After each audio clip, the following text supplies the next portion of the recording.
Bien, pues muy buenas a todos y a todas. Yo soy un vuestro parlante y continuamos con el cuarto vídeo dedicado a Ser y Tiempo de Martin Heidegger. Nos habíamos quedado hablando de la diferencia que ya se establecía en la fenomenología entre el mundo de la vida y el comportamiento teórico o mundo teórico. Lo que Husserl llamó Lebenswelt, ¿no? Mundo de la vida, ¿no? Que hace referencia a el psiquismo en primera persona, a las vivencias del mundo circundante, que va a decir el primer Heidegger, ¿no? Bueno. Y entonces lo último que dijimos era que el comportamiento teórico hacía referencia a la tercera persona, es decir, percibirse a uno mismo como siendo otro, como siendo, observándose desde fuera, podríamos decir también, ¿no? Observándose desde un punto de vista externo, como por ejemplo cuando uno narra lo que le ha ocurrido una vez ya le ha sucedido, obviamente, ¿no? En contraposición a el hecho de no estar observándome a mí mismo, sino estar viviéndome a mí mismo, ¿no? De estar sintiéndose a sí mismo estando vivo. Bien. Entonces, la cosa es que, al parecer, el objetivo de la hermenéutica existencial, que es el proyecto heideggeriano, realizar una hermenéutica de la facticidad entendida como la vivencia en primera persona, que ya iremos viendo como, bueno, ya he dicho comprender el sentirse primigenio de uno mismo en su propio vivir. Bien. La cuestión es que el proyecto, como digo, de la hermenéutica de la facticidad o de la existencia consiste en hacer teoría de un modo de ser no teórico. Bien. De tal manera que consigamos acceder conceptualmente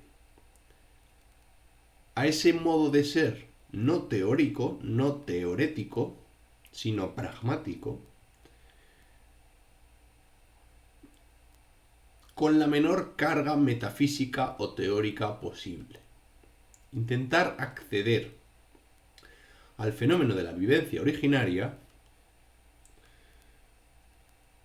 con la mayor pulcritud metafísica posible para intentar captar la esencia de el modo de ser preteorético,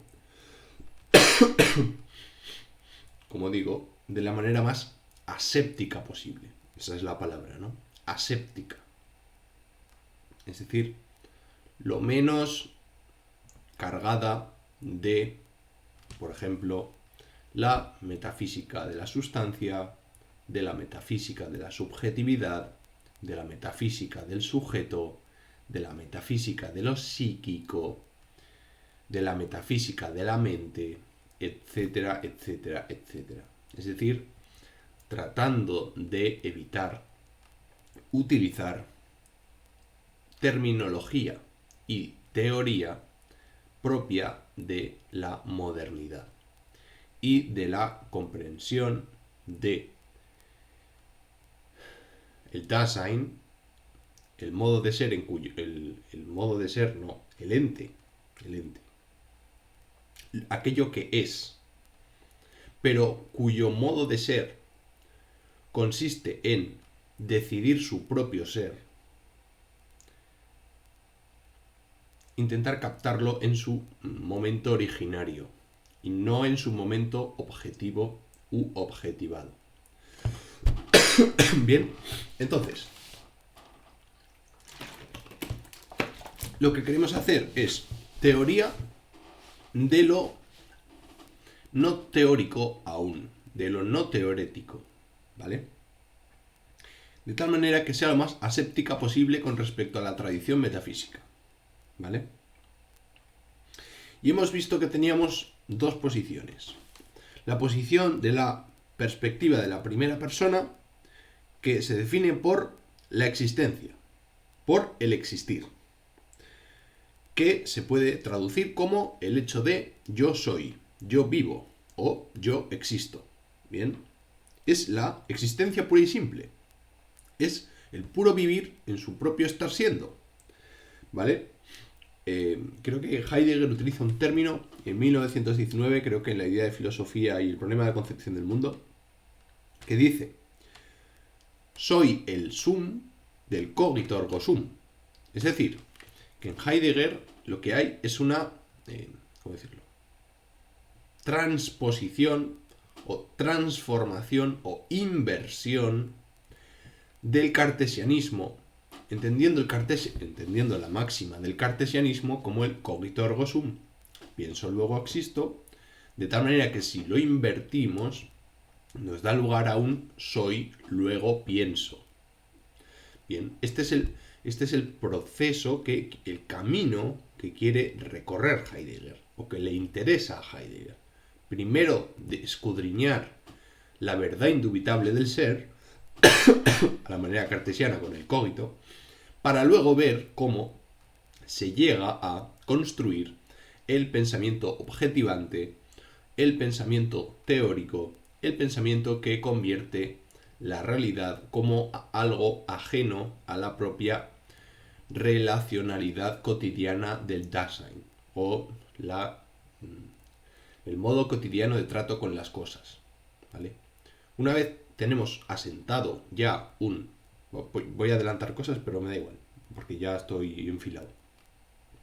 Una vez tenemos un trato relacional con las cosas de tipo pragmático, una vez tenemos un trato de utilidad con respecto a los objetos que nos rodean, es cuando podemos abstraerlos de dicha utilidad, de dicha familiaridad, de dicha pragmaticidad, para analizarlos desde un punto de vista objetivo, desde el punto de vista de las ciencias teóricas, como entes sujetos a una aislación de su medio, a una aislación o abstracción o extracción del mundo de la vida, y posicionarlos en un laboratorio, podríamos decir, podríamos aislarlos para estudiar el propio ente en sí mismo desde una perspectiva objetivante.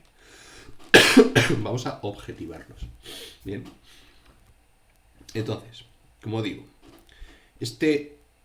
recuperando lo que he comentado, este soy del pienso luego existo, que es el que le interesa a Heidegger descubrir, dijimos ayer que se llamaba Seinsverständnis, ¿no? El hecho de estar uno mismo vivo en su propio vivir, y ese flujo temporal que atraviesa la vida y que nos lleva de un momento a otro, ¿no? Siendo cada uno en su propio caso, ¿no? Que es la coletilla que añade siempre Heidegger a las frases del Dasein, ¿no? Vale. Y por un lado la primera perspectiva de la primera persona, y por otro lado tenemos la perspectiva de la tercera persona, que es cuando somos espectadores, observadores o narradores de nuestro propio sí mismo, de nuestro propio ser, de nosotros mismos, y que consiste en ser justamente ese pensador, en ese pensar. Aquí es donde sí que está más determinada la posición del pensar y no tanto la del ser. Bien. De alguna manera, la perspectiva de la tercera persona nos permite hacernos conscientes de lo que nos pasa cuando contamos a los demás o narramos a los demás o los demás nos dicen lo que nos pasa a través obviamente de las palabras, del lenguaje. de un lenguaje que no puede recoger la totalidad del sentido de una vivencia. Porque uno puede decir que está triste, pero la frase estar triste no encierra en sí misma todo el significado que contiene el hecho de haberse pegado 2 horas llorando en la cama porque pues le ha sucedido algo muy grave a una persona muy cercana. Bien. Y sin embargo, de alguna manera consigue explicar lo que nos ha sucedido. Bien. ¿Estás triste? ¿Por qué? Pues porque algo te ha pasado y ha tenido una repercusión en ti y te han sucedido una serie de cuestiones y por eso estás triste. Bien. Entonces, ya vamos a ir introduciendo más palabrejas. El lenguaje nivela la realidad de la vivencia, el Dasein. ¿Vale? La nivela. Lo pone en otro plano. Pasar de un plano de la vivencia a un plano del lenguaje, un plano lingüístico, a un plano de significados articulados por significantes, ¿no? Articulados por el propio lenguaje apofántico que permite mostrar. Bien, entonces, para terminar, la perspectiva de la tercera persona consiste en la interpretación de cada situación vivida según las herramientas que tenemos a mano.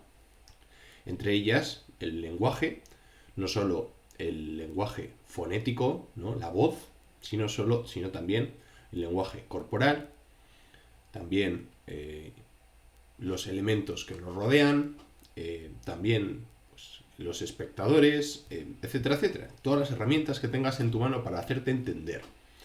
Aquí, cuando uno se quiere hacer entender, pone todo de su parte. No solo la persona que habla, sino la persona que escucha, ¿no? Por eso la filosofía requiere no solo de un buen orador, no solo requiere de una buena capacidad de transmitir determinadas ideas para que puedan llegar a ser comprendidas por el auditorio, sino también un esfuerzo por parte del auditorio de intentar captar cuál es el fulcro, cuál es el sentido último de lo que se pretende transmitir. Y sobre todo que tenga mucha benevolencia con mi tos, tal y como yo la estoy teniendo en mi propio vivir. Yo la estoy sufriendo, pero ¿veis? Esto es un buen ejemplo, ¿no? Yo sufro y este sufrir se traduce muy simplemente en dos significantes. Tengo tos. Claro, el decir tengo tos para una persona que no tiene tos, pues no sabe lo que es, ¿no? Justamente. Necesitaría de cierta empatía o de cierta simpatía para poder llegar a lo que se conoce comúnmente como empatía, ponerse en el lugar del otro, cosa que es imposible porque literalmente uno es cada cual y uno solo puede hacerse cargo de su propio sí mismo, y además porque es su responsabilidad existencial, quiero decir, eso es inevitable. Otra cosa es que uno se haga cargo de sí mismo huyendo de sí mismo, que es la manera más habitual de hacerse cargo de su propia vida, huyendo de, precisamente, decidir lo mejor para él, o lo peor, pero decidir, al menos, ¿no? Que nadie decida por ti, menos el mundo. Tendré mucho cuidado con esto. Bien, seguimos. Si pensamos, si juzgamos, si tenemos un comportamiento teórico, es porque previamente hemos vivido, hemos existido, hemos tenido un comportamiento preteorético. Es decir, si pensamos es porque previamente estamos vivos. Y justamente lo que se trata de desvelar, porque desvelar es la palabra clave con respecto al aletheia, ¿no? Porque es la palabra que traduce, yo creo, es la palabra española que mejor traduce la noción de aletheia griega, ¿no? Con leces y con la A privativa, pues desvelamiento, pues insisto, lo que Heidegger quiere hacer es desvelar cuál es el sustrato, cuál es el fundamento, cuál es el fondo, cuál es el suelo preteorético, anterior a la teoría, anterior al pensamiento, de la experiencia. O lo que es lo mismo, aquello vivido que se presupone a la hora de hacer teoría y que consiste en estar vivo. ¿Cuál es el modo de ser del estar vivo pura y simplemente? Bien. Que, entre otras cosas, va a tener que tener en cuenta los estados emocionales, como los comportamientos vivenciales, los comportamientos preteoréticos o vivencias erlebnis, ¿no? Los sucesos cotidianos son sucesos, comportamientos que tienen una elevada carga emocional. Ya veremos cómo se trabaja esto luego, más adelante, con la Befindlichkeit, con la disposición anímica, cómo es un existenciario de la Sorge, pero bueno, todavía no vamos a entrar en eso, ¿no? Es un poquito más adelante. Bien. Disculpe datos, es lo que hay. Es invierno, la gente sale a la calle sin abrigo y se enfría y luego pasa lo que pasa. Que sufre. Bien. Entonces, la forma en la que yo existo es una comprensión del ser. Bien, ya lo vimos ayer. El modo de ser, la característica o atributo fundamental óntico del Dasein es el hecho de que es ontológico. Es decir, que él mismo es comprensión del ser. Es decir, que él mismo está abierto para su propio ser. Y de igual modo que está abierto para interpretar o comprender su propio ser, también lo está para comprender el ser de lo que le rodea, del mundo que le rodea. Porque esto es justamente en lo que consiste la Lichtung, supongo, ¿no? El claro del bosque famoso de Heidegger, ¿no? El claro consiste en que cuanto más abierto se está hacia uno mismo, pues más abierto se está hacia lo otro y más capacidad se tiene de aprehender preteoríticamente lo otro. Pero bueno, estamos complicando mucho la vida. Bien, sigo.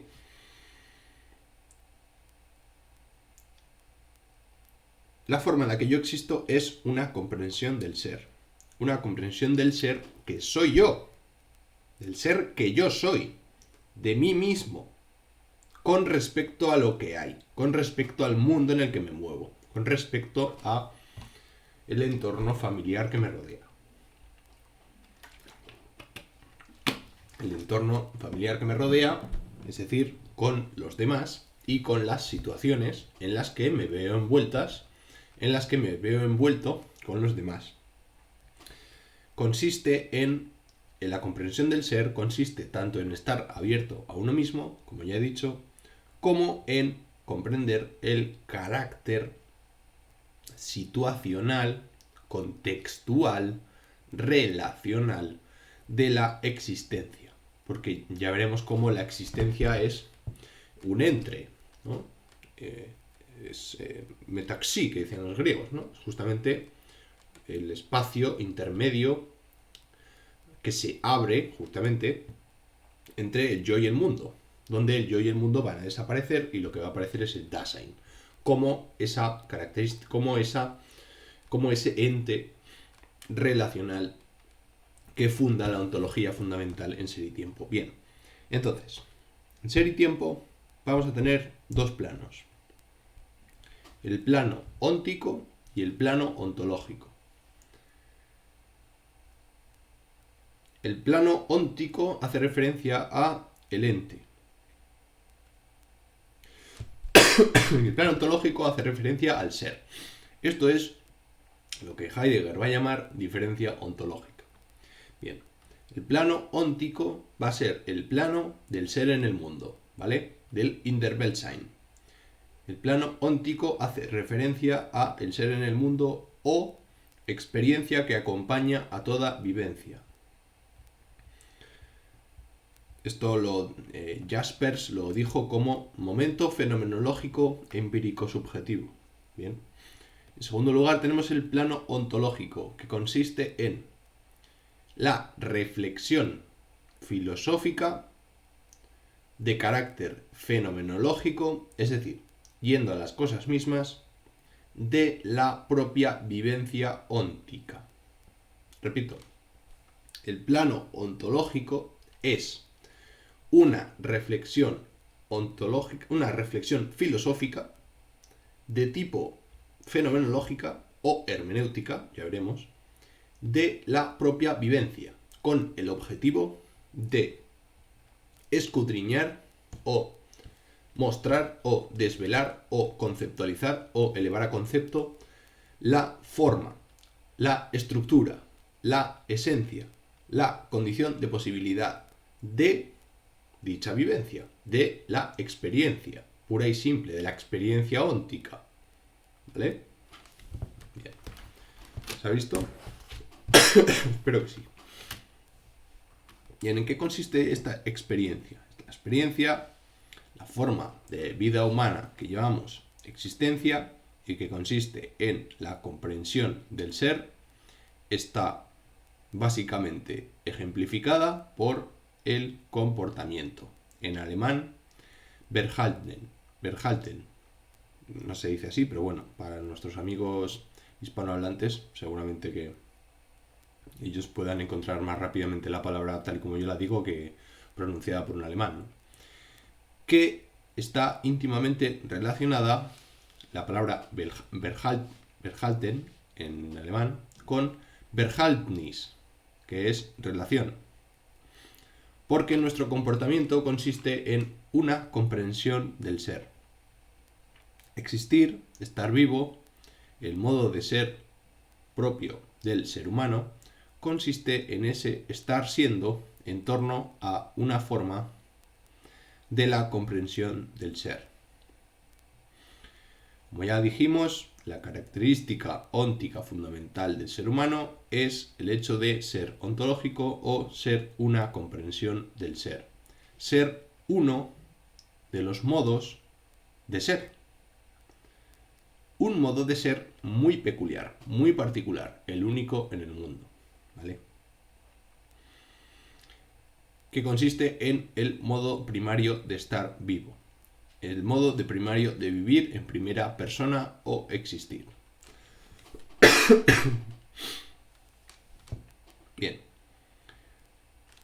La determinación más importante del Dasein es su esencia. Es decir, cuando se pregunta por qué es el Dasein, cuando se pregunta qué es el Dasein, lo que estamos preguntando es por la esencia del Dasein.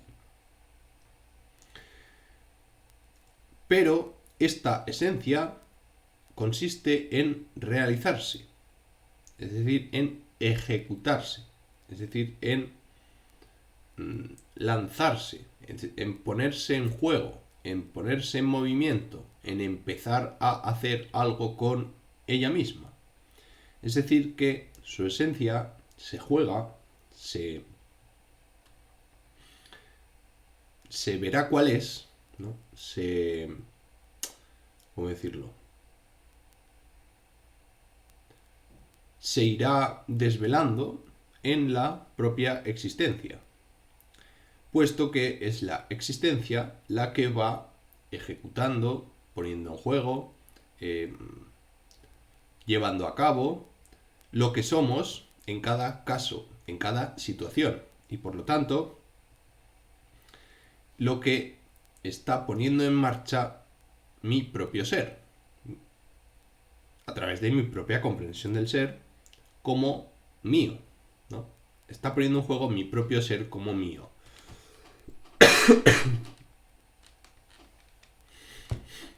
Bien.